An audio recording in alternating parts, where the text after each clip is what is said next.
Hello everyone, welcome you are to physics warrior. हमने last lecture में देखा था डेंसिटी। आज के लेक्चर में हम देखने वाले हैं रिलेटिव डेंसिटी। तो आशा करता हूँ आप लोग अच्छे होंगे और पढ़ाई कर रहे होंगे। तो देखते हैं सबसे पहले कि डेंसिटी क्या होती है। डेंसिटी किसी भी सब्सटेंस का हम डिफाइन करते हैं mass of that substance per unit volume. Means mass कितना प्रेजेंट है पर यूनिट वॉल्यूम में, इसी को हम कहते हैं डेंसिटी। उसको हम रिप्रेजेंट करते हैं rho is equal to mass upon volume. अगर उसके बाद आता है कि रिलेटिव डेंसिटी क्या होती है। तो रिलेटिव डेंसिटी होता है जब हम रेशियो लेते हैं density of that substance, means जिस सब्सटेंस का हम रिलेटिव डेंसिटी निकालने वाले हैं, या मीन्स रिलेटिव डेंसिटी हमें फाइंड आउट करना है, तो हम जब डेंसिटी ऑफ सब्सटेंस का रेशियो लेंगे to that of density of water, तो उसे ही हम कहते हैं रिलेटिव डेंसिटी।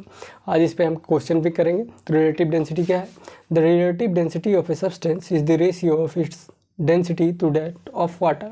मीन्स अगर density of substance upon density of water का रेशियो हम ले लें तो उसे क्या कहेंगे? उसी को हम कहेंगे relative density. Means density of substance upon density of water is equal to relative density of a substance. अब हम डेंसिटी ऑफ सब्सटेंस को क्या लिख सकते हैं? आपको पता है, मास of substance, mass of substance upon volume of substance. यही तो होगा density of substance, volume of substance. And after that density of water के लिए क्या होगा? मास of water, mass of water upon volume of water.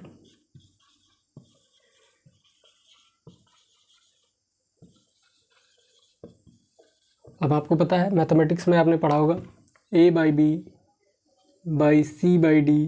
तो इसे हम क्या लिख सकते हैं? a इंटू डी अपॉन में c इंटू डी। तो यही हम यहाँ पे यहाँ पे b इंटू सी होगा। ये हो जाएगा b इंटू सी। तो वही करेंगे, यह है। तो mass of substance, mass of substance into D, means D क्या है यहाँ पे? Volume of water upon volume of water upon में यहाँ पे आएगा हमारे पास volume of substance, volume of substance into mass of water. तो इस तरह से हम किसी का भी रिलेटिव डेंसिटी फाइंड आउट कर सकते हैं। तो इस पर हम क्वेश्चन करेंगे अभी, लेकिन आप यहाँ तक पॉज करके नोट डाउन कर लीजिए। इसके बाद एक पॉइंट और नोट करते हैं, उसके बाद क्वेश्चन इस पर न्यूमेरिकल हम सॉल्व करेंगे।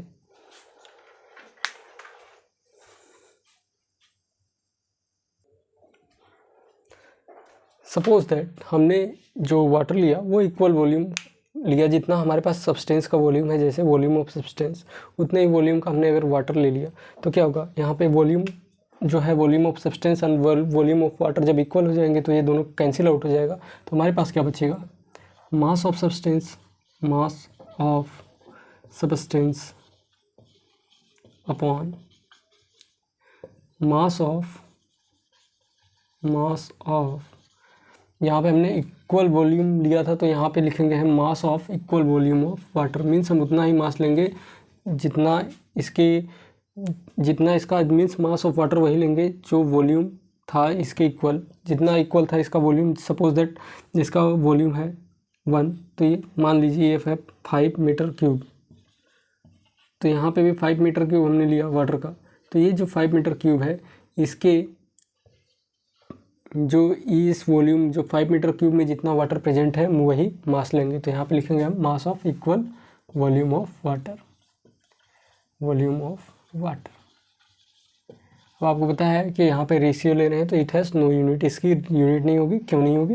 क्योंकि अगर डेंसिटी ऑफ सब्सटेंस की बात करें तो वो उसकी भी यूनिट होगी kg पर मीटर क्यूब, और डेंसिटी ऑफ वाटर की भी बात करें तो वहाँ भी होगी kg पर मीटर क्यूब। तो यहाँ से पर metre cube, kg per metre cube cancel out हो जाएगा। तो हमारे पास मीन्स हमारे पास यूनिट नहीं बचेगी। तो इसीलिए है it has no unit. It expresses the heaviness और density of the substance in comparison of water. ये जो रिलेटिव डेंसिटी है हमें ये बताती है कि जो ऑब्जेक्ट लिया है हमने या फिर जो सब्सटेंस हमने लिया है वो वाटर की अपेक्षा में कितना हैवी है या फिर कितना लाइट वेट है इसका, वो हमें बताता है। मीन्स वो उसकी डेंसिटी को बताता है कि वो डेंसिटी उसकी कितनी है, मीन्स वो वाटर से ज़्यादा है या वाटर से कम है। तो इस पर कुछ न्यूमेरिकल करते हैं, फिर उसके बाद इस लेक्चर को यहीं पे एंड करते हैं।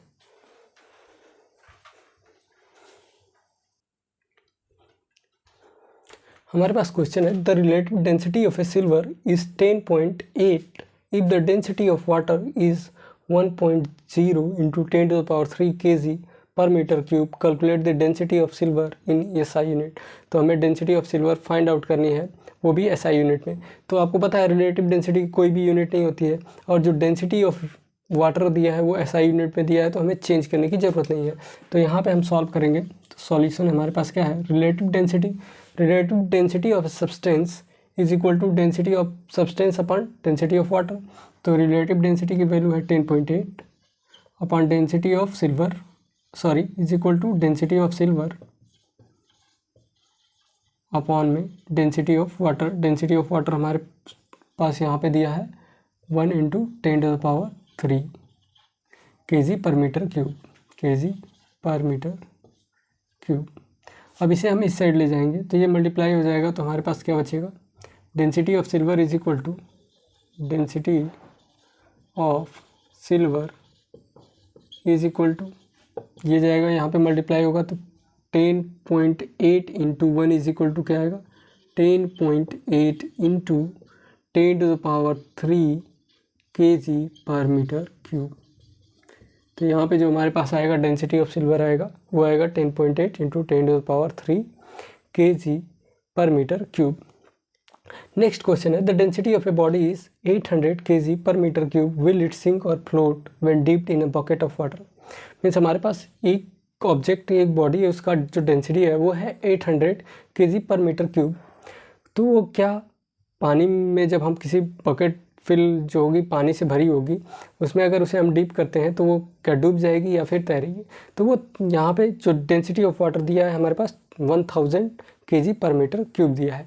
तो यहाँ पे क्या होगा, वो बॉडी उस पर तैरेगी। क्यों तैरेगी, क्योंकि जो यहाँ पे इसकी डेंसिटी है in comparison to density of water क्या है, कम है। इसकी वजह से क्या करेगा, जो ऑब्जेक्ट है वो फ्लोट करेगा। तो इसका आंसर होगा फ्लोट इन वाटर।